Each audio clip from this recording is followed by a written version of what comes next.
On a Wednesday that smelled like rain and printer toner, my husband's therapist texted me that I was emotionally unsafe and should stop weaponizing data. I stared at the screen, reread the number, same one that had sent grounding exercises and gentle reminders, and did the thing I do when something feels sideways. I Googled. The number belonged to a prepaid plan. The therapist's license number on her website? One digit off a real clinician across town. I didn't throw my phone. I didn't scream. I opened a new note titled Facts and wrote the first one down. 1. My husband's therapist may not exist.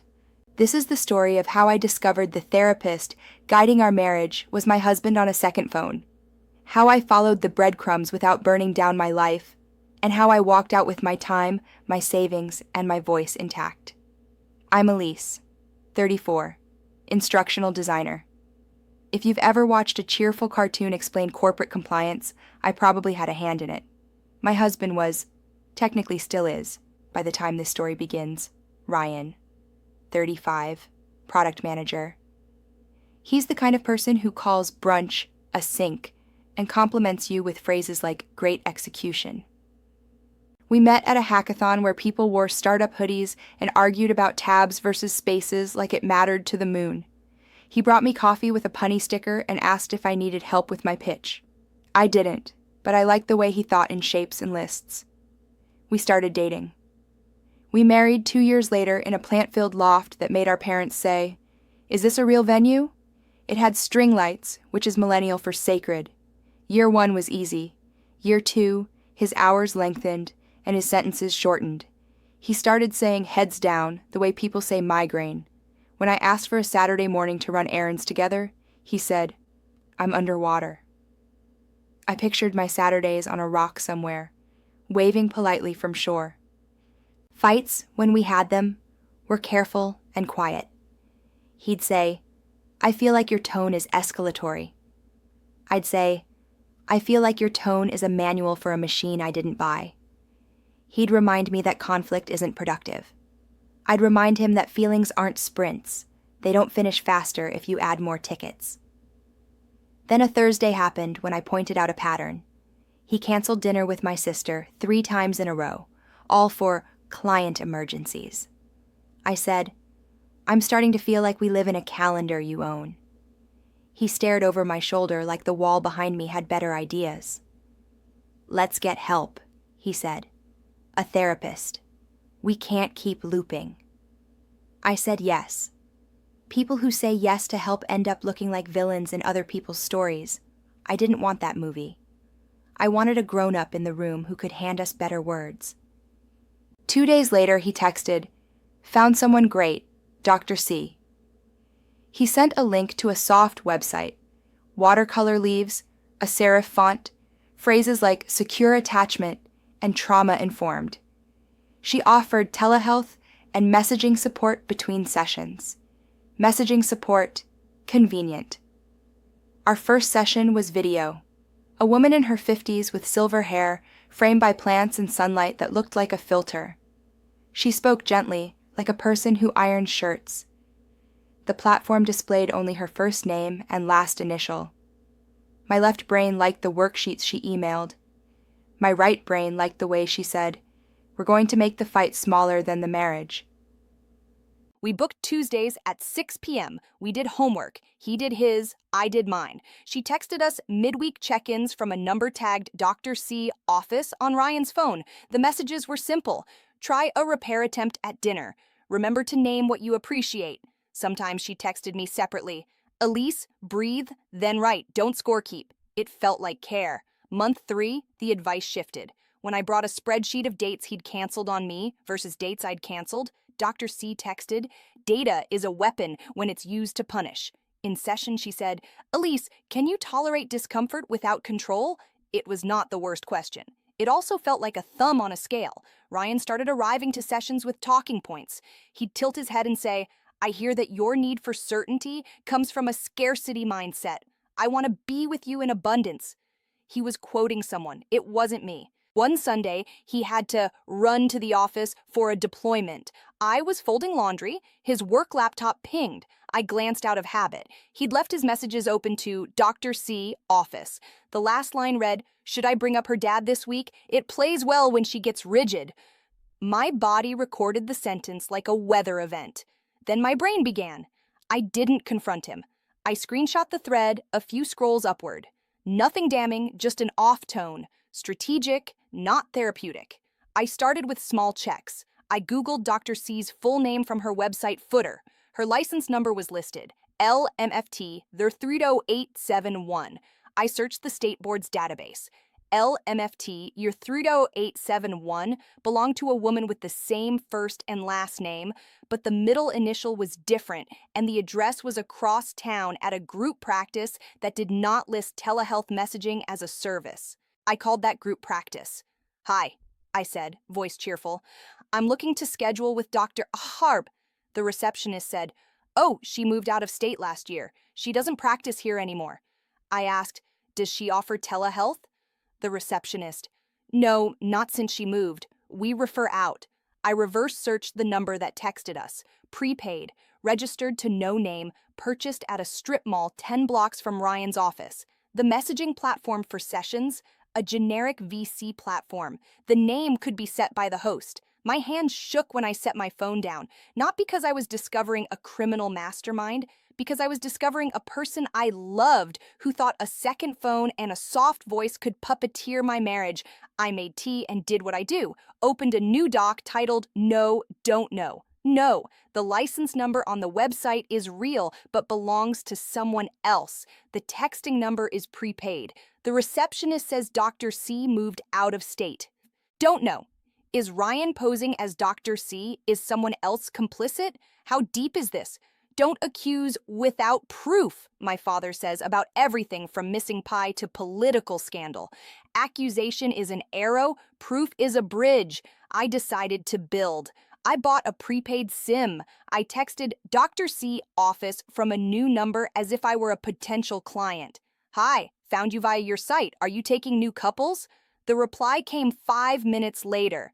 "Hi, limited openings. What's your availability?" I asked. "Do you take insurance?" Reply, "Private pay only, sliding scale case by case." I asked, "Can you share your NPI?" National Provider Identifier. A real clinician has one. The typing bubble appeared, disappeared, reappeared. "We can discuss an intake," came the reply. I created a throwaway email and asked for an intake packet. She sent a PDF, no letterhead, no address, a Venmo handle that wasn't a business account. The consent form's confidentiality section was copied word for word from an Ivy League counseling center website, including a paragraph about campus protocols. Sloppy.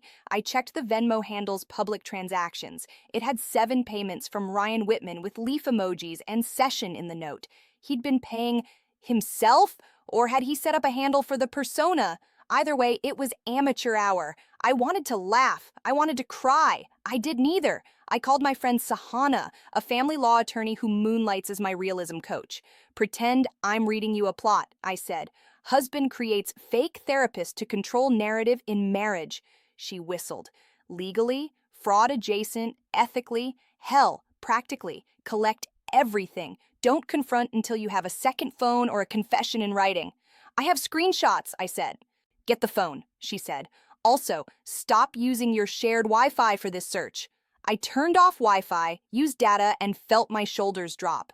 Paranoia isn't always pathology. Sometimes it's precautions you'd advise a stranger. A week later, Ryan went to Sunday hiking. I said I'd meet my sister for brunch.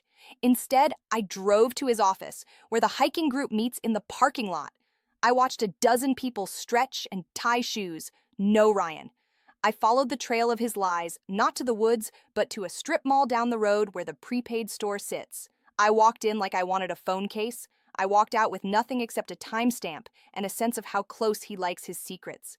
He came home that afternoon with leaves stuck to his socks, the good boy version of camouflage. He took a shower. His work bag sat by the door. I am not a person who searches people's things. I am also not a person who lets a fake therapist steer my life. I opened the bag. Laptop, chargers, a book he'll never finish, a small zipper pouch. Inside, a slim silver phone, no case. I pressed the side button. It asked for a code. I tried his birthday. No. Our anniversary. No. The code he uses for everything. Security through reuse is his religion. Yes. The message app opened to the top thread. Elise, Dr. C, office. Blue and gray bubbles. His message is green when he used the number as Ryan, my name used with that tone that made me feel 12. Elise, remember to be curious, not convinced. Another thread. Ryan, Dr. C, office, where he practiced explanations. I scrolled. His drafts of what Dr. C would tell him to say in session. Snippets he pasted into our fights mid-sentence, calling them reflections. There it was, a copy-paste of the text about bringing up her dad. He'd written it 5 days earlier, then forwarded it from Dr. C to himself an hour before I saw it on his work computer. I took photos of the screen, the lock screen, the app lists, the Venmo handle logged in, the fake website's admin login still remembered by the browser. And yes, he used our shared home laptop to register the domain, sloppy squared. I didn't touch files, I didn't forward anything. I didn't want to break chain of custody the way Sahana would scold me for later. I zipped the pouch back. I took a breath, then I called the real Dr. C, the one whose license number was borrowed, and left a message no therapist wants to get. Hi, this is Elise Whitman. I believe your name and credentials are being used by someone online. I thought you'd want to know. She called back within an hour. Thank you, she said, voice tight. This happens more than you'd think. She asked for the site URL, the number, the Venmo handle. She said she'd file a report with the licensing board and contact the site host. I'm sorry this is part of your story, she added, and for 30 seconds I let myself cry in the bathroom where the fan covers the sound. Sahana and I planned the confrontation like an event, quiet location, no audience, documents printed, a friend on standby, a safe exit, no improvisation. I chose our dining table. I made tea because my body believes in ritual even when my head is a courtroom. I set my phone to record and placed it face down. I texted Sahana one emoji we'd agreed on, and she replied with a thumbs up and call if needed. When Ryan came in, I asked, "Can we talk for an hour without devices?" He nodded, a little alarmed. I watched him silence his main phone. I watched him not think about the second one because secrets live where habit ends. Before we begin, I said, I want to read something. I read the text he'd seen with Dr. C's admonition about my weaponized data. Then I read the copy from his second phone where he drafted it. Then I placed the zipper pouch on the table and opened it. His face did a thing faces do when the brain trips over truth. Brows knit, pupils dilate, mouth tries to join a sentence that hasn't been written yet. You went through my bag, he said, like that was the only crime in the room. You manufactured a therapist, I said, and used her to narrate me. That's not, he started. Then he saw the lock screen photo in my camera roll. Our silverware reflected in it. He shut his mouth. He tried denial, the clumsiest costume. It's a misunderstanding. I slid a printed page across the table, the domain registration with his email. He tried minimization.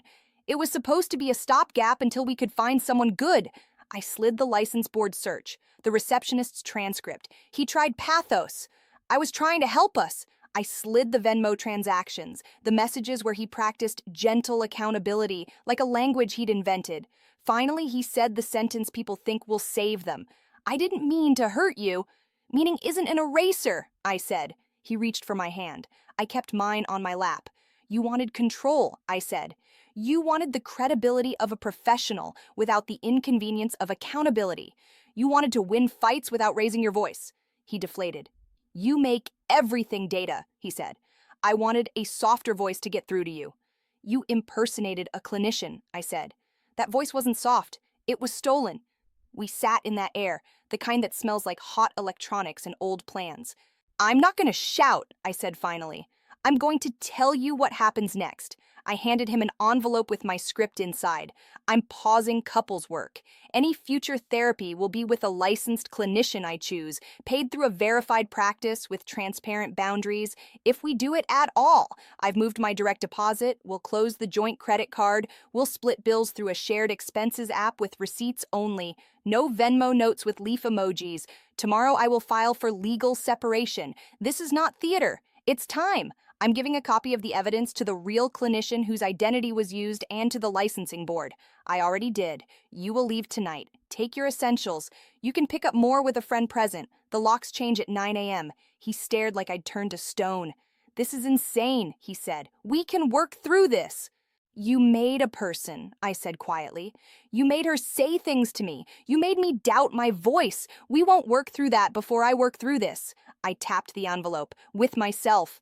He did the apology tour then. Regret, tears, promises to delete everything, to refund me what he owes, to find real help. I told him to put it in writing. He wrote an email that began, I acknowledge that I created a false therapy persona and used it to communicate with my wife, and I forwarded it to my lawyer, to myself, and to a folder named No Gaslight because past Elise deserves a monument. He left with a duffel. I locked the door. I slid my back down the wood and let my body do all the crying my mind had scheduled for later, and later, never. Then I stood up, made tea again, and slept in a bed that felt like an honest room. 2 days later, the real Dr. C called. We filed with the board, she said. We also found other sites using my name. Shut those down too. I'm sorry you were drafted into a problem my field can't fully police. I'm glad I could undraft myself, I said. That afternoon, my sister sent a screenshot. Ryan had changed his relationship status to, it's complicated. Social media is where sincerity goes to do improv. I turned my phone face down and made a grocery list. At midnight, a text from an unknown number pinged, You ruined my family. She sent a photo of herself. Kay, a woman I recognized from a work happy hour once, the one who laughed too hard at Ryan's agile jokes. He promised we'd go public after therapy, she wrote. You were supposed to be the one who couldn't commit. I stared at the thread until my eyes dried. Then I typed, This is Elise. We are no longer married in practice and soon not in law. What you have with him is between you and your therapist, preferably a real one. I blocked the number. I didn't tell her about the fake clinician. That wasn't my repair to supervise. The next morning, I checked our joint bank account. 2 transfers labeled consulting had landed the week before into a checking account I didn't recognize. I pulled the statements and found a pattern, bi-weekly consulting payments from a startup, Kay's employer, into an account in Ryan's name only. I called Sahana. She sighed. The sigh lawyers sigh when the villain insists on adding sequels. Financial disclosure was due next week anyway, she said. Now we subpoena. Quietly. We did. The story unfurled. He'd taken on consulting and funneled money into a separate account, then used our joint to buy camera gear for the business, which tracked to Kay's company shoots. The spreadsheet I built over the next 48 hours could have won awards for least romantic proof. It also made our settlement simple. I wasn't arguing for the soul of something invisible. I was asking for line items. Administrative revenge is my love language now. It sounds like credit freeze on my reports, and a fraud alert noting my documented concern that my information was used without context in therapeutic consent forms. Letters, polite signed, to the fake site's host through the real clinician's attorney, triggering takedown under impersonation and fraud policies. The site winked out like a star at dawn. Notice to his employer's ethics hotline with the bare facts. An employee used a falsified clinician identity in the context of relationship counseling with implications for workplace conduct since he DM'd colleagues as Dr. C to recommend resources. Yes, I found those too. I wasn't trying to get him fired. I was auditing my proximity to harm. Boundary email to family. We are separating. I will not discuss details. I request no triangulation. If you receive messages from a therapist about me, please forward to me and delete. My mother called to say she loved me. My father asked if I needed a drill. He thinks tools fix everything. He's both right and adorable. Closing the joint accounts with a flourish. I handed the banker a folder with tabs. She said, I wish all my clients were like you. Changing the Wi-Fi name from Our Nest to Router McRouterface because petty is human and human is fine. Ryan's employer called him in. HR is not the villain. Secrecy is. They required him to complete ethics training and suggested a real EAP therapist if he wanted to keep his job. He texted me a paragraph about humiliation. I forwarded it to my No Gaslight folder and went for a walk. Kay posted a vague story about haters and alignment. I muted her. Silence is underrated as a self-care tool. I booked one session with a real therapist for me. Her office smelled like eucalyptus and courage. I said, I feel stupid. She said, you feel human. I said, I want my old life back. She said, you want the version where you didn't know. That version no longer exists. I said, I want not to hate him. She said, hate is heavy. You can put it down without excusing what happened. We built a small plan: sleep, hydration, 3 phone calls to people who love me without spreadsheets, 1 walk daily without podcasts, and a list labeled reasons I will not text him tonight with 10 numbers on it.